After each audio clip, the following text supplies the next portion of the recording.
Hello, bookworms! Today I'm here with Andrew. And I'm here with Kristen. Yeah, we're here together. We, as I said, my chatty channel change video, that was a lot of C's. Andrew is going to be in a lot more of my videos, and I thought that it would be fun to include him in the anime wrap-ups because we watch anime together. So it made sense, to have more of a conversation, and you guys can kind of hear two opinions on it instead of just one opinion on it, which I thought would be kind of nice.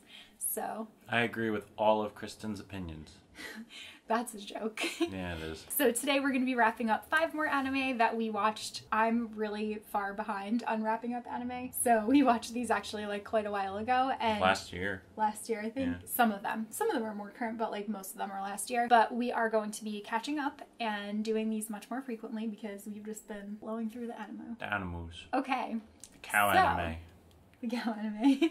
The first anime that we're going to be talking about is The Devil is a Part-Timer. There's only 1 season of this anime. I believe that we watched it on Crunchyroll, and it follows Satan, and he is wanting to... And you should too. Yeah. We should all follow Satan. He wants to conquer this world. I think it's called Entra de Isle. No, I don't remember. So he's in the middle, he starts this war and he's in the middle of trying to conquer it, and then he gets confronted by the hero Amelia, and he retreats through a gate in order to not be defeated, and he ends up in present day Japan, and then the story takes off from there. Yeah, I mean it's Satan, but it's not Satan because it's not the leader of hell. Yeah. This is a fantasy world where Satan, it feels weird every time I say it. He took over the world. He waged a war. He took over most of the world, and then this hero shows up and leads the armies, and he starts losing, and the show kicks off with the final battle where he loses, and he and his right-hand man jump through a portal to Japan. So he's not the devil per se, but his name is Satan, and he is, I guess, a demon. Yeah. He uses dark magic and everything. It's really funny, specifically when... Yeah, the real point. Yeah. Well, that's what I'm getting into. When they get transported to present-day Japan, they realize that they need to figure out how to live here and how to make things work, so... There's no magic in our world, so they have, the little bit of magic they still have with them. They have to conserve it. They also don't look like demons anymore. They look like... young... teenager late teenage to early 20-year-old boys. In order to make ends meet, Satan gets a job at the equivalent of McDonald's, and he gets really obsessed with his job and wants to be the best employee. He's a hard worker. He's so hardworking, and he wants to just rise up through the ranks. And it's really funny because he's the one that's out working, and then his right-hand man is at home being the domestic role, balancing the budget. And, yeah, it's just so cleaning. Funny. So I think, overall, we both really enjoyed this one. I think we were both laughing a lot at a lot of the different scenarios. It's a lot of fun. It's almost slice of life. Yeah, it is.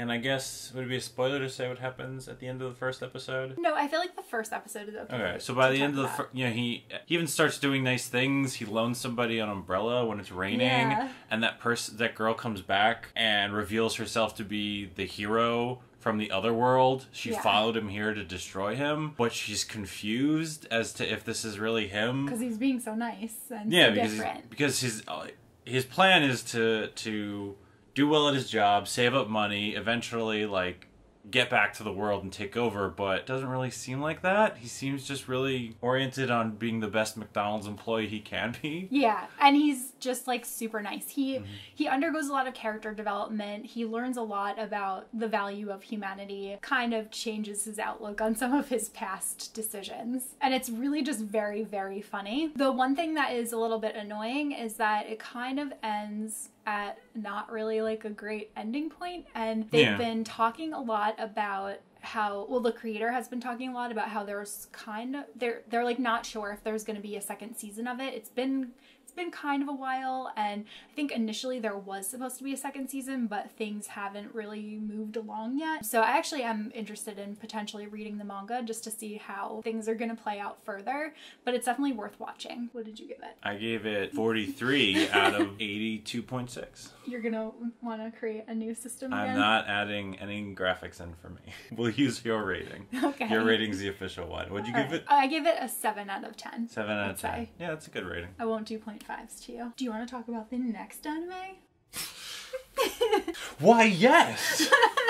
The next anime we watched was Little Witch Academia, Season 2 on Netflix. I reviewed Season 1 in an earlier anime wrap-up. So if you haven't watched it, pause, go watch it, come back here, leave a comment about it, and then hit play and continue. Anyway. Or just keep watching this video. No. Go back. This season is more of a continuation of the first season. The first season kind of just ended. There wasn't a real ending to it.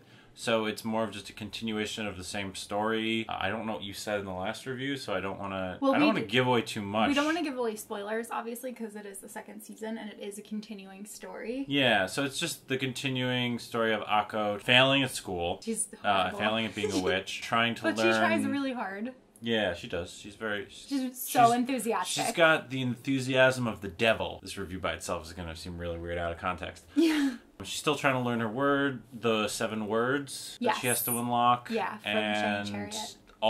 in this season, all of the mysteries become revealed. Yeah, they add a new character in at the beginning of this season that adds some more backstory. Mm-hmm. And by the end of this season, like, all the mysteries are revealed. I don't know where they would go in the next season. It would probably be a completely new story. Yeah. But it's the same fun characters. Yep. We watched this one subbed. No, we didn't. We watched this one dubbed. No, we watched it subbed. I remember because I don't like the English voices. Yeah, so we watched it dubbed. No, we watched it subbed because we were at a point where we were trying to do other things while we were watching it. Subbed means subtitles. We did not watch it with subtitles. We watched it dubbed. So we watched this one dubbed. We're saying the same thing here, except I got subbed in my head as substituted, as in substituted with English. Gotcha. I don't know why I screwed that up. Yes, we watched this one in English. I don't like this show particularly in English. I love the I agree. Japanese I think voices. that the Japanese voices were a lot better. But, Susie's voice is great in Japanese. Yeah. But for me, like, I'm the one that actually specifically requested that we watch this one dubbed because the first season, watching it subbed, I felt like I missed things because I know I talked about this in that video too, but the subtitles are white and they're not outlined in black. So sometimes there were really light backgrounds with white writing and I just couldn't read what it said. So I felt like I missed things here and there and I wanted to watch it dubbed so that I could hear everything because I really like the story. So I requested that. Normally we like subtitles. Didn't We're someone not say really they dub might have? people. Didn't someone say they might have fixed it by now? I feel like someone did say that it might be fixed. So maybe we will go back and watch it. But got their act together. Yeah. I really liked the second half of the show, like the second season, better than the first one. And I really loved the first one. But I felt like the story really picked up a lot in season 2. Like, there was a lot of introduction to the world in season 1, and this was very much like, this is the story, this is what we're building toward, this is the quest that Akko is going on. Like, it was really clear, and if you like Harry Potter and magic, like, this is a really good series to watch. And if you're new to anime, I would say that this is also a really good series to start with. Yeah, the quest, the main story and all that, the mystery is still kind of secondary. Yeah. From episode to episode, which is why it's tough. But by the second half of the second season, it just kind of kicks off. It's good. It's really good. We give it 87 out of 246. And then we actually give it 9 out of 10. The next anime that we're going to be talking about is Sailor Moon R.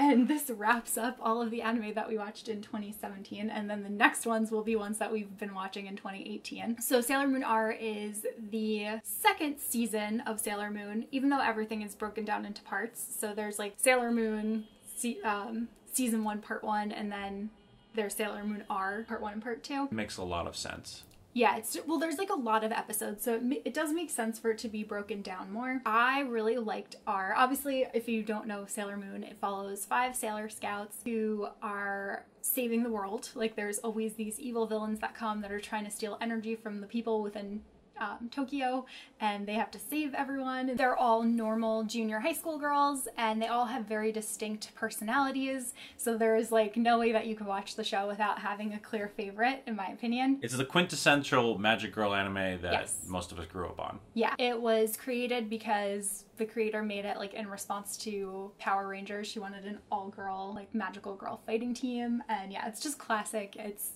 so good, so pure. Too pure. I really like R better than the first season because at this point we have a lot more, well, we have all of the Sailor Scouts, whereas in the first season it takes a really long time to get like anyone else. And it's not until like the very end of the season that we even have all 5 girls. Yeah, I think it takes, what, 10 episodes before you see the second scout in the first season? But we're not talking about the first season. Yeah. We're talking about the pirate season. R. That suddenly makes so much sense. There's Sailor Scouts. It's R. They should have been pirates. They should have been pirates. Yeah. But it's so good. Sailor Moon's the pretty guardian who fights for love and for justice. And we also meet Chibi Usa this season, who is the little pink-haired girl. So annoying. She's kind of annoying, yeah. She's the worst. She's not the worst. She does have her moments. I think she is funny sometimes. She is frustrating because she gets in the way, especially of Sailor Moon and Tuxedo Mask's relationship. Mm-hmm. Well, she has her moments. Tuxedo Mask and Sailor Moon's relationship was on the rocks in this season. He didn't want anything to do with her anymore. No, he didn't. But he still would show up and occasionally do something in battle. He throws out his rose. So he throws his rose, says something stupid, and then leaves. Yeah, it's so good. But yeah, so I liked this season a lot more. Do you have any other last thoughts about it? No. I missed Queen Beryl though. She's like my favorite villain, and she's the villain in the first season. But other than that, no, it's your classic. We're watching the original Sailor Moon, so it's your classic reused animations, and yeah, there's a lot of like the transformation scene is repeated every single. The bad guy episode, summons the villains in the same way every time. But the music is great, and like the theme song is so much fun to sing, even though we do not know the words. We try. Moonlight. We know like the English words. But it's so good. And I give Sailor Moon R 10 out of 10. I give it 11 out of 10. Oh. Yeah. I don't know why you rated it so low. Me neither. Next up, entering the distant future of 2018, we watched Fruits Basket. Which is plural a fruit, shoujo one anime. basket. Fruits Basket. Which they actually eventually explained in the show why it's called that. It's a metaphor. Anyway, it's about a girl. Named Toru. Thank you. I actually wasn't going to remember. I know. It's about a girl named Toru. Her mom died last year. It's very sad. And her grandfather has renovations going on in his house, so she doesn't want to bother him, so she lives in a tent in the woods while still going to school. And then 2 boys find her, and they feel bad, so they let her, because even though she's trespassing on their property, so they let her move in with them. And then she accidentally hugs them, and they turn into a dog and a mouse. And she finds out they're a family, like a gigantic, like extended family. Is like they're really called rich. The Soma family. Yeah, very rich family in Japan. 13 members of the family occurs to where if a member of the opposite sex hugs them, they turn into an animal of the zodiac. The Chinese zodiac. The Chinese zodiac plus 1 additional animal. That is like debated whether it is the cat part of it or and not. they explain that the cat was supposed to be part of the zodiac, but the mouse tricked it, and so it isn't part of the official zodiac because it missed the party. So the characters do embody a lot of like the animalistic features even when they are human, or like characteristics personality wise. Mm-hmm. And the member of the family that is the cat does not get along with the member of the family that is the mouse. No, they fight constantly. Yeah. Everybody, though, they all start to really like Toru, and there's clearly some animosity. A part like these guys who are living in this house have kind of moved away from the main part of the family, which is unheard of. The fact that they even let this cursed, they'll call them cursed, people do that. It's so sad. Like, each character really has their own story, and you also do get to learn more about different members of the family that don't live in the house with them. Some of them are just, like, tragic. Yeah. But basically these exceptions are being made to let Toru even live there because she knows the secret, because they have ways of, like, wiping her memory. Yeah. And I think each episode there's kind of that, oh, will they, won't they come by and wipe her memory so she forgets about them. Right. But they... And she's so sweet. She just wants to, like, help, and she's just so nice. And even when they go through, like, the memory stuff, she's like, that's fine if you wipe my memory. I'm just so glad to have known you. And, like, she's so cute. Too sweet. She's extremely sweet and nice, and it's very positive, but in hindsight, her being a little bit more multifaceted probably would have been interesting. The one thing that I will say about the anime is that, so, like, I have fruits baskets over there behind Andrew's head, and those are 12 volumes that are big. I can't remember if they have if they're 2-in-1 or 3-in-1. I think it might be 2-in-1 volumes. But the anime only really covers the first volume of the bind-up manga. It's either the first or the first and the second. Not a lot happens. Like there's so much more to the story than what's revealed there. So that is like Fruits Basket is definitely one that is worth watching for nostalgic reasons. And it's like, you know, it's really good, but there's just so much more. So if you like the story, you should read it because it goes so much further. Are you looking for resolution? You're not gonna get it. Yeah, which just ends. I mean, but that is the way with a lot of anime. A lot of anime doesn't really have an ending, and you have to find out the ending in the manga. Like, that's just life. But I gave Fruits Baskets 9 out of 10. I'll give it a 7 out of 10. And the last anime that we will be talking about in this wrap-up is actually a movie, and it is Sword Art Online Ordinal Scale. It's really good. It takes place after season 2 of Sword Art Online. It follows... I really liked this one a lot because it got back to following Kirito and Asuna, like really focusing on them as opposed to some of the other side characters that we met in season 2. There's like a Vocaloid character, right? What? Isn't there like a Oh yeah, you mean there's a hologram pop star, like non-real artificial pop star in the story. It deals with AR technology, kind of the vision of where people expect like Pokemon Go to go, but it's also tied to the VR, so they go to places in real life to fight monsters and play this game, but then they also like still put on the headsets and see things through like virtual reality. Yeah. But I without giving away too much detail, I think this one did a really good job of advancing the story. Definitely. Because the first half of the first season is amazing. Yeah. Second half is like...